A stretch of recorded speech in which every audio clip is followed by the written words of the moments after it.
Bonjour, je m'appelle Marie-Jeanne Marty, je suis créatrice de coachforleader.fr, consultante en communication écrite et orale et aussi spécialiste des réseaux. Je vais essayer aujourd'hui de vous expliquer comment relancer une personne perdue de vue depuis longtemps.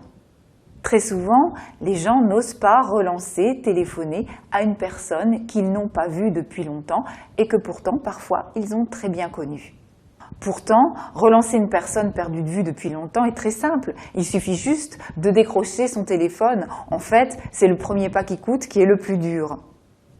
Dites-vous bien que la personne en question sera probablement très contente d'avoir de vos nouvelles et n'attend que ça.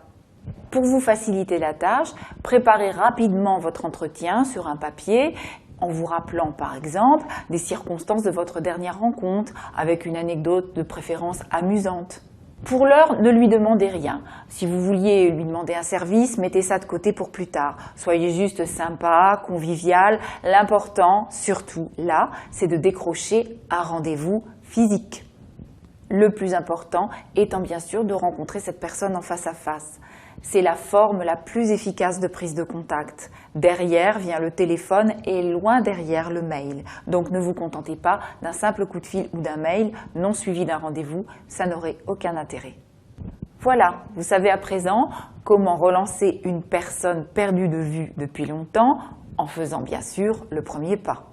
Ce conseil et beaucoup d'autres conseils sur la façon de gérer vos réseaux relationnels se retrouvent dans un livre que j'ai coécrit avec Delphine Barré, Cultiver et développer vos réseaux, aux éditions ESF Collection Management.